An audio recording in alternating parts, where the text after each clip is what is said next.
Hi, we are now on to chapter 6 of Alice in Wonderland by Lewis Carroll.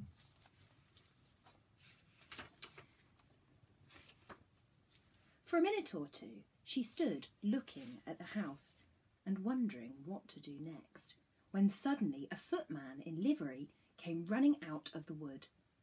She considered him to be a footman because he was in livery. Otherwise, judging by his face only, she would have called him a fish, and rapped loudly at the door with his knuckles.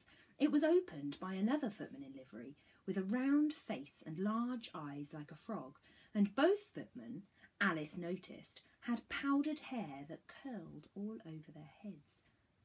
She felt very curious to know what it was all about, and crept a little way out of the wood to listen. The fish footman began by producing from under his arm a great letter, nearly as large as himself, and this he handed over to the other, saying in a solemn tone, "For the Duchess, an invitation from the Queen to play croquet." The frog footman repeated in the same solemn tone, only changing the order of the words a little.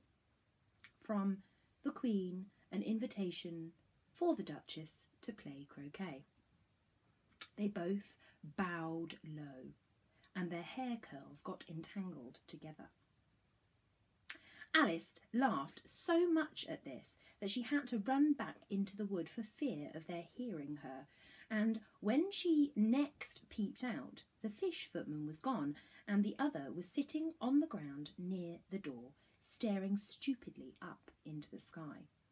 Alice went timidly up to the door and knocked. "There's no use in knocking," said the footman, "and that is for two reasons. First, because I'm on the same side of the door as you are. Secondly, because they're making such a noise inside that no one could possibly hear you.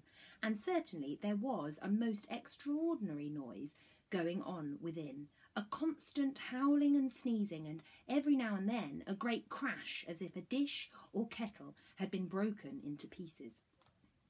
"Please then," said Alice, "how do I get in?" "There might be some sense in your knocking," said the footman, without attending to her, "if we had the door between us. For instance, if you were inside you might knock, and I could let you out, you know." He was looking up into the sky all the time he was speaking, and this, Alice thought, decidedly uncivil. "Perhaps he can't help it," she said to herself. "His eyes are so very nearly at the top of his head, but at any rate he might answer questions. How am I to get in?" she repeated aloud. "I shall sit here," said the footman, "till tomorrow." At this moment the door of the house opened, and a large plate came skimming out, straight at the footman's head. It just grazed his nose and broke into pieces against one of the trees behind him. "Or the next day, maybe," the footman continued in the same tone, exactly as if nothing had happened. "How am I to get in?" Alice asked again in a louder tone. "Are you to get in at all?" said the footman. "That's the first question, you know." It was, no doubt, only Alice did not like to be told so. "It's really dreadful," she muttered to herself, "the way all the creatures argue. It's enough to drive one crazy." The footman seemed to think this a very good opportunity for repeating his remark, with variations. "I shall sit here," he said, "on and off for days and days." "But what am I to do?" said Alice. "Anything you like," said the footman, and began whistling. "Oh, there's no use in talking to him," said Alice desperately. "He's perfectly idiotic." And she opened the door and went in. The door led right into a large kitchen which was full of smoke from one end to the other. The Duchess was sitting on a three-legged stool in the middle, nursing a baby. The cook was leaning over the fire, stirring a large cauldron which seemed to be full of soup. "There's certainly too much pepper in that soup," Alice said to herself, as well as she could for sneezing. There was certainly too much of it in the air. Even the Duchess sneezed occasionally, and the baby was sneezing and howling alternately without a moment's pause. The only things in the kitchen that did not sneeze were the cook and a large cat, which was sitting on the hearth and grinning from ear to ear. A hearth is quite often made of stone, and it sits in front of a fireplace. So it's a little area in front of a fireplace that kind of protects your carpet or your flooring from getting little sparks from the fire. It's called a hearth. "Please would you tell me," said Alice a little timidly, for she was not quite sure whether it was good manners for her to speak first, "why your cat grins like that?" "It's a Cheshire cat," said the Duchess, "and that's why. Pig." She said the last word with such sudden violence that Alice quite jumped, but she saw in another moment that it was addressed to the baby and not to her, so she took courage and went on again. "I didn't know that Cheshire cats always grinned. In fact, I didn't know that cats could grin." "They all can," said the Duchess, "and most of them do." I don't know any that do," Alice said very politely, feeling quite pleased to have got into conversation.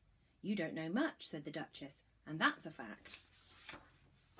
Alice did not at all like the tone of this remark and thought it would be as well to introduce some other subject of conversation. While she was trying to fix on one, the cook took the cauldron of soup off the fire and at once set to work throwing everything within her reach at the Duchess and the baby. The fire irons came first, then followed a shower of saucepans, plates and dishes. The Duchess took no notice of them, even when they hit her, and the baby was howling so much already that it was quite impossible to say whether the blows hurt it or not. "Oh, please mind what you're doing," cried Alice, jumping up and down in an agony of terror. "Oh, there goes his precious nose," as an unusually large saucepan flew close by it, and very nearly carried it off. "If everybody minded their own business," the Duchess said in a hoarse growl, "the world would go round a great deal faster than it does." "Which would not be an advantage," said Alice, who felt very glad to get an opportunity of showing off a little of her knowledge. "Just think what work it would make with the day and night. You see, the earth takes 24 hours to turn around on its axis." "Talking of axes," said the Duchess, "chop off her head." Alice glanced rather anxiously at the cook to see if she meant to take the hint, but the cook was busily engaged in stirring the soup and did not seem to be listening. So she ventured to go on again. 24 hours, I think. Or is it 12? Oh, don't bother me," said the Duchess. "I never could abide figures." And with that she began nursing her child again, singing a sort of lullaby to it as she did so, and giving it a violent shake at the end of every line. "Speak roughly to your little boy, and beat him when he sneezes. He only does it to annoy, because he knows it teases." Chorus, in which the cook and the baby joined in. Wow, wow, wow. While the Duchess sang the second verse of the song, she kept tossing the baby violently up and down, and the poor little thing howled so that Alice could hardly hear the words. "I speak severely to my boy, I beat him when he sneezes, for he can thoroughly enjoy the pepper when he pleases." Chorus. Wow, wow, wow.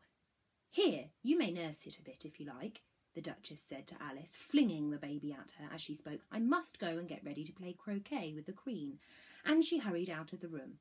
The cook threw a frying pan after her as she went out, but it just missed her. Alice caught the baby with some difficulty, as it was a queer-shaped little creature and held out its arms and legs in all directions. Just like a starfish, thought Alice. The poor little thing was snorting like a steam engine when she caught it, and it kept doubling itself up and straightening itself out again, so that altogether, for the first minute or two, it was as much as she could do to hold it. As soon as she had made out the proper way of nursing it, which was to twist it up into some sort of knot, and then keep tight hold of its right ear and left foot so as to prevent it undoing itself, she carried it out into the open air. "If I don't take this child away with me," thought Alice, "they're sure to kill it in a day or two. Wouldn't it be murder to leave it behind?" She said the last words out loud, and the little thing grunted in reply. It had left off sneezing by this time. "Don't grunt," said Alice. "That's not at all a proper way of expressing yourself." The baby grunted again, and Alice looked very anxiously into its face to see what was the matter with it. There could be no doubt that it had a very turned-up nose, much more like a snout than a real nose. Also, its eyes were getting extremely small for a baby.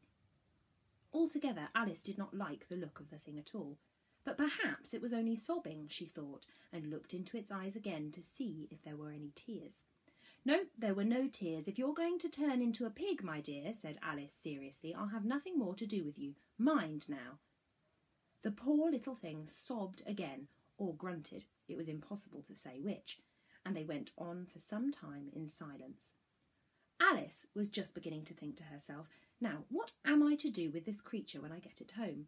When it grunted again so violently that she looked down into its face in some alarm. This time there would be no mistake about it. It was neither more nor less than a pig, and she felt that it would be quite absurd for her to carry it any further.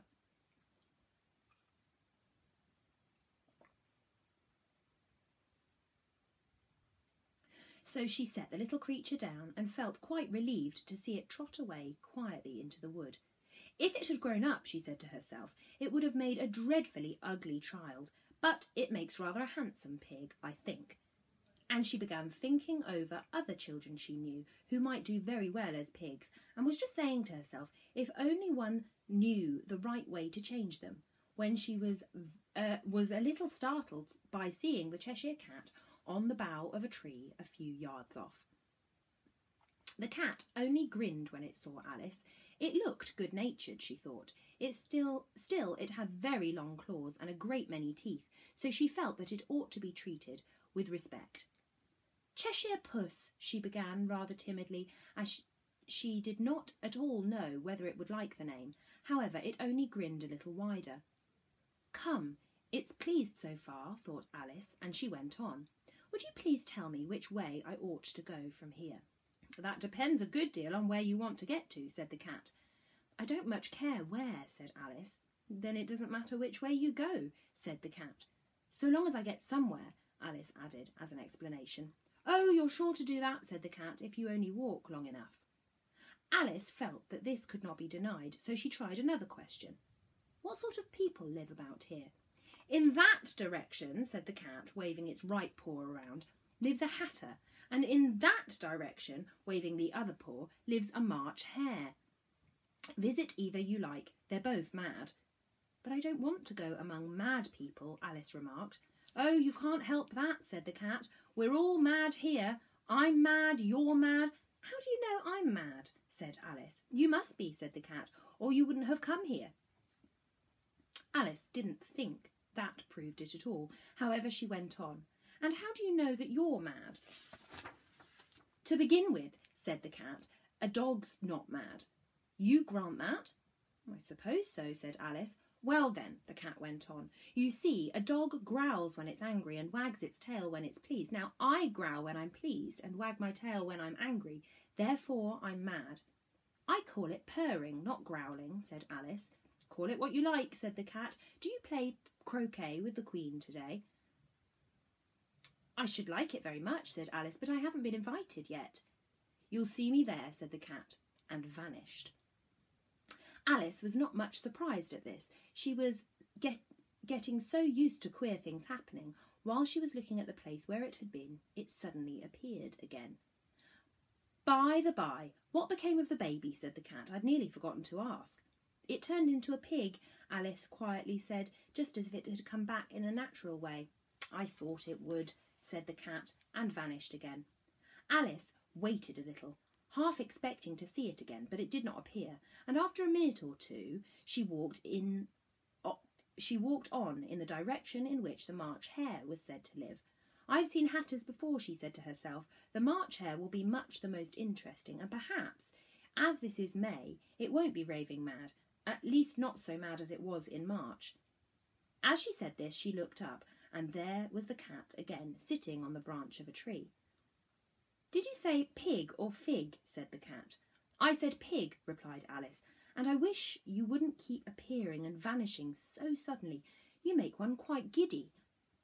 All right, said the cat, and this time it vanished quite slowly, beginning with the end of the tail and ending with the grin, which remained some time after the rest of it had gone. Well, I've often seen a cat without a grin, thought Alice, but a grin without a cat is the most curious thing I ever saw in my whole life.